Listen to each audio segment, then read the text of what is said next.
This diocese is very unique because I think the people, the church in PNG regards this diocese as the heartland of the Anglican Church in PNG. Most of the national or provincial institutions are based here. It's an Anglican-dominated province. We have 43 parishes and about 480 churches. In this diocese, the church is always growing. In a year, I confirm 2,000 candidates, and I think the record numbers I've confirmed in one sitting was 376. 80% are young people, teenagers. During the Second World War, the Popondota Diocese or Oro Province was the scene of a lot of battles, the Japanese and Americans and the Australians, and this actually was the key battlefield area.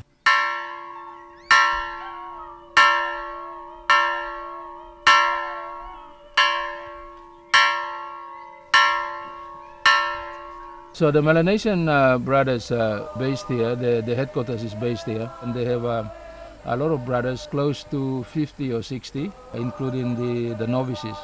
They are sent to the places throughout the Anglican Church in PNG. They do ministry in the local villages around here in Popondota, and we are fortunate to have them in this diocese.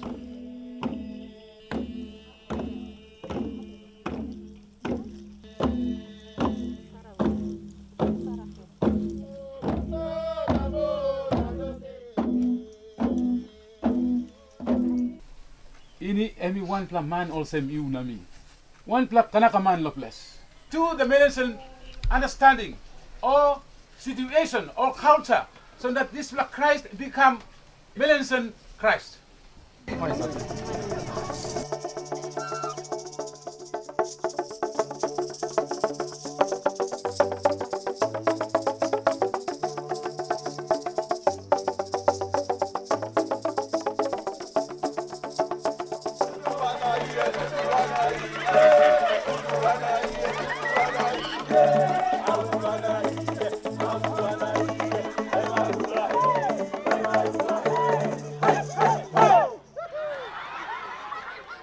In the end of 2007, we had a very bad cyclone disaster here. There was widespread destruction, places, homes, schools and infrastructure. So it has been a great difficulty. On the 14th of November 2007, Cyclone Guba hit in the diocese of Popondota, and Eroro was one of the parish which destroyed. At the back of me, it's a rectory built by Bishop Jeremy Astor, and there was another visitor's house at the back which was destroyed by the Guba.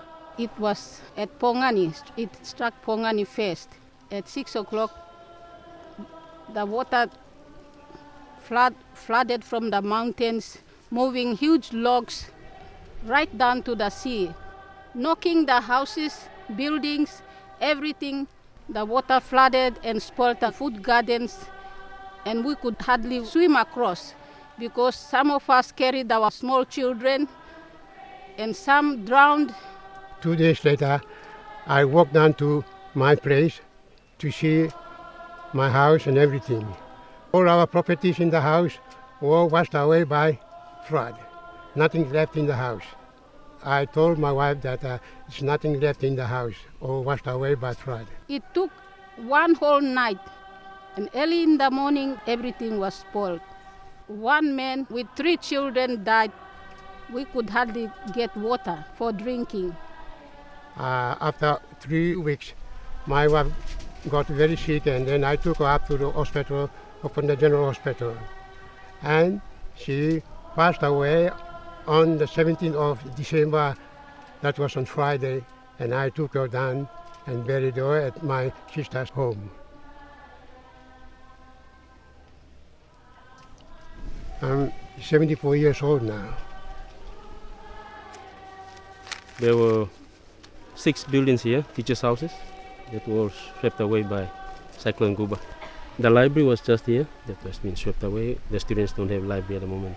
I have about 389 students, and because of the number of classrooms that are built, cannot cater the students. We are doubling classes in, so there's about 89 students in one classroom. We're still waiting for the government to come up with their services for the restoration program. That's the new double classroom that was built by Churchstone Lottery from Melbourne. Our school has been rebuilt, but our church needs a lot of work. Concrete floor is right down, it's about 3 meters down. It's all covered by mud. This is a cemetery where the clergymen were buried here. Unfortunately, Guba destroyed it.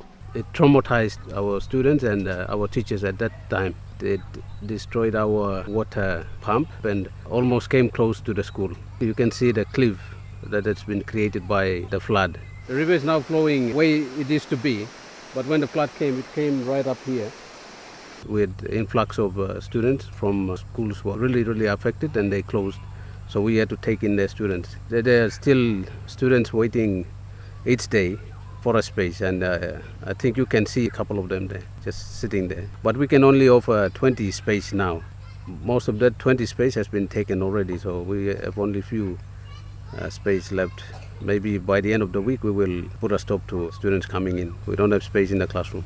I would say more than 80% of the people affected have been Anglicans, so therefore the church has been very busy, not only looking after the Anglicans but also all the other people, because we have a good church network right throughout the province, right throughout the diocese. We've tried our best to help everybody. And we hope one day we will recover. Thank you. We play a big role in bringing services to the people, especially in the rural areas. This would be the main entrance. This is the reception. This is the proposed site for the laboratory. The place that is proposed for X-ray. This is the temporary facility whilst the main building is under construction. When the district hospital is up, we are going to reduce some of the burdens that the Popondota Hospital, General Hospital usually have. And you're looking at about 100,000 population. It's going to be a level 5 district hospital. We still need a lot of funding, especially with staff accommodation. The key emphasis here in this diocese is missions and evangelism. We send in missionary priests to the remote parts of this diocese. The church is becoming more a missionary church. I've been appointed to be coordinator to trainings for the clergymen, lay preachers and evangelists of the Diocese of Popondota. And this place has been shut down for past 17 years. And I said, so Lord, you sent me here to get this bush cleared to this place for this original purpose, and this is what happened. And recently I received a call from the bishop. This land has been approved by the education department. This is going to be an Anglican Teachers College. I try to put use to good use by preaching the word and teaching, helping others to read the gospel. It's about 1,000 people involved, but I just take them in hundreds, 100 at a time.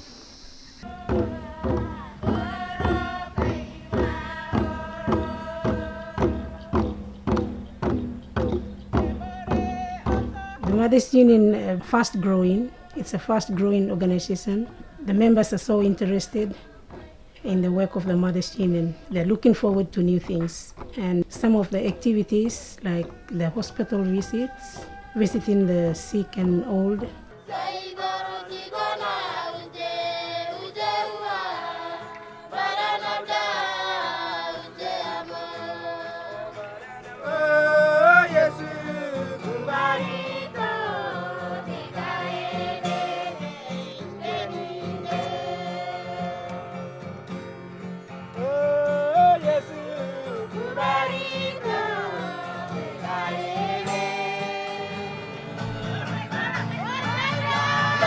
GFS, or Girls Friendly Society, part of a worldwide organization. GFS helps to prepare young girls for possibility of getting married and becoming a member of Mothers Union. We are dancing, dancing to the Lord. We are dancing, dancing to the Lord. We are dancing, dancing to Him. We are dancing, dancing to the Lord. GFS is only in Popondota Diocese. We are hoping that GFS should spread out to other dioceses. The clergy wives meet on every Mondays here at Bishop's residence in the compound. We go out doing our ministry, like visiting hospitals, having some gifts from overseas donors. We go and visit. They also have a sewing classes where our mothers sew cassocks. The clergy come in to buy the cassocks or the albs that the mothers sew. While the mothers are doing the sewing or other ministries, the husbands, the clergymen also help the wives. The church sort of forget the clergy wives.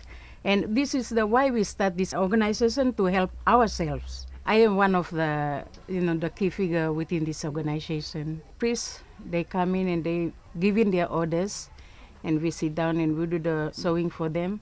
But our main purpose for this organization is to help our clergy wives when our husbands finish from the ministry, try to help them to settle back in their villages. We have about 45 clergy wives in the diocese. Unfortunately, we have a very large diocese.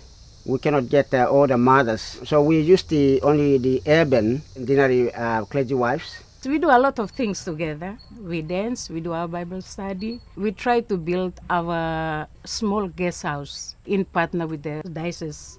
But the trouble with us is we don't have enough money, and we're still trying to do fundraising for it. While we are waiting for that money to come in, we planted our rice. So we're going to harvest very soon. Women in Ministry deals with training for women in the women's groups and also for women in the villages, especially spiritual training. We go out and take Bible studies or counseling, pastoral work. They are widows, and they are women who are around here who are able to come and have the Bible study this afternoon. Ito embona wamo lady da 17 years ira mahada ehi mo pehida. Ito mo pehe na bona be osaga we Zabona Roseboro tangina widows ministry ta mothers ministry ta erete himbona the word player awiki himba kona anguru no minena na padi ta karati ze awize erete himba kona. Communication and transport are the most difficult challenges that this diocese has. The Diocese Bishop Joseph Kopapa and myself were trying to rescue the diocese by setting sustainable income project. There are a lot of things to be done in the diocese. It's best to start income project which will support the diocese rather than always asking UK partners, New Zealand and ABM to support us continuously, which we don't like. We like to start something. In this diocese we do evangelism, training, we do retreats, and we do some awareness on HIV/AIDS, drug and alcohol. We were badly affected by the Cyclone Guba. I think the youth ministry came to a halt during that disaster. It was one of the suggestions that Bishop thought if we could start the cathedral youth again, because that's the central place of all the young people, especially in town. They are having their practices, I think, every weekends and Friday especially, get young people together and get the fellowships activities going on.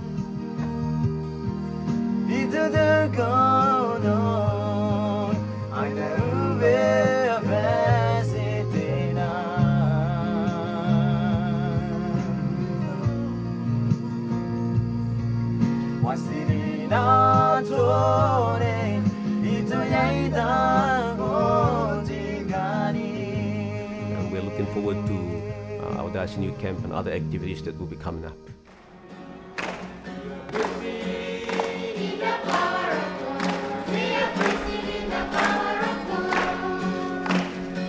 Children church today, they have a role to play. So in the children's ministry, we try to encourage children to fully participate in the church activities. I teach children all about who God is, what God is in their lives. There are a lot of songs and dances. Kids love dancing and singing songs, so a lot of their learning is centered around dancing and singing.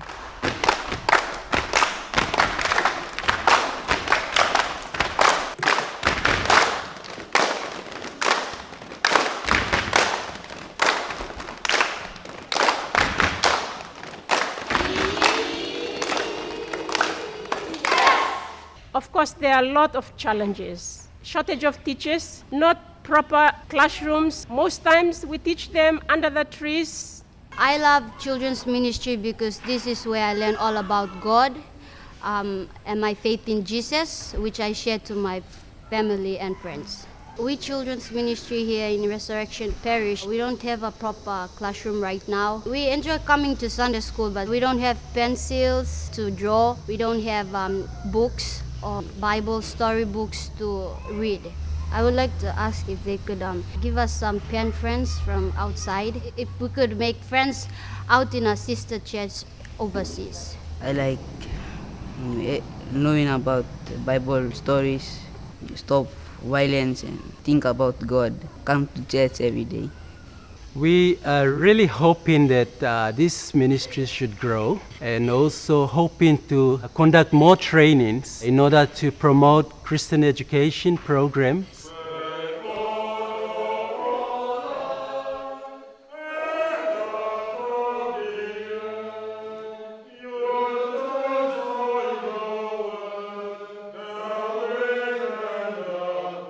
Newton College is basically the only institution in the Anglican Church of Papua New Guinea that trains clergy and their wives for the country. It is a national institution, but based here. It has 20 male students and 16 female. There is a program for the women, the wives of the students, who are prepared also to be partners in mission with their husbands when they ordain.